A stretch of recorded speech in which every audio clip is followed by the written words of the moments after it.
guys, Horatio here with my third and final Botcon exclusive toy review. For those of you who didn't see my previous two reviews, Toxitron and Shattered Glass Thundercracker, links are right here. We weren't able to go to Botcon this year, but we were hooked up by fellow Bay Area Transformers nerd, Seth Buzzard from the WTF at TFW podcast. He hooked us up with 3 exclusive Transformers, and we are very stoked to have them. The third and final is Shattered Glass Galvatron. He is a very, very pretty mold. He's a nice, great big Voyager-sized Transformer. He is actually inspired.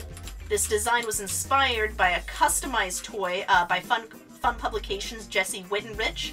Fun Publications are the bros who put on Botcon. He painted a Galvatron using the War Within Springer, which he didn't really care for.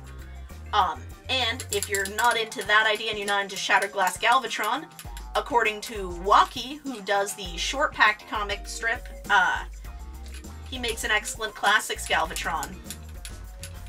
He's very pretty, like I said. I'm very fond of him, and as with all Botcon exclusives, he comes with his super cool stat card and bio card. His tagline is "Power is nothing without wisdom." He's got a nice little bio and all of his technical data. Very, very cool. I'm really fond of these stat cards. I think they're definitely worth having around. They make nice little backgrounds on Transformers displays. So, now that we've taken a look at him here, let's get him close up and see all that he does. Alrighty, and here we are with Galvatron in vehicle mode. Can turn him around to get a good look. One very nice detail that I really enjoy, that you can look inside the cockpit and see the seats right there. Very, very pretty. It adds a lot to the vehicle mode. Turn around and get a good look.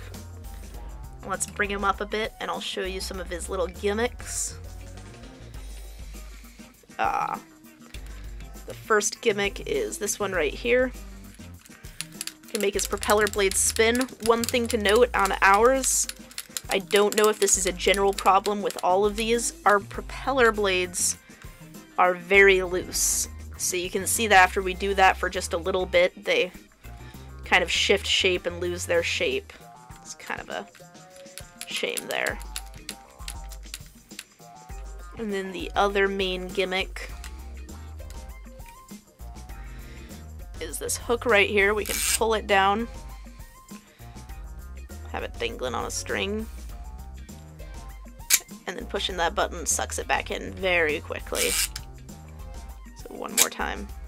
Very cute. So while we've got him up close, let's take a look at his details up close. All of his molding and insignias. He's got some very nice molding. Fairly subtle molding. And again, there's the cockpit. I love that. That's just a gorgeous detail. Got the red Decepticon logo. Some more insignias on the side. All of the molding. And then his cyber key right there. Push it in.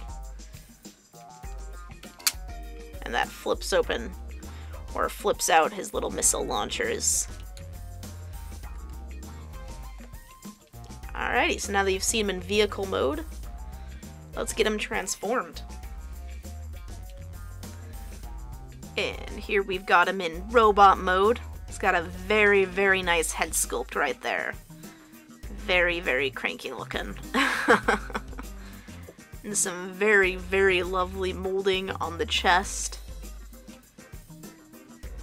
And the gimmicks, which I showed before, are still present in robot mode. You can still spin his propeller blades, and you can still pull out the hook and bring back the hook. We've got some very, very nice details. All of these insignias show through. The cockpits on his ankles. Around, see him from behind. Then of course his cyber key gimmick still works in robot mode. The one thing that I would point out about ours, aside from the rotor blades, the propeller blades being very loose, his waist is freakishly tight.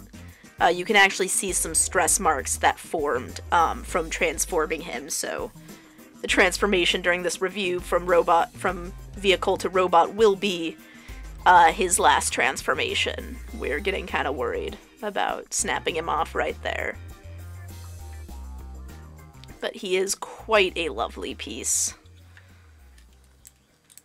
Very beautiful.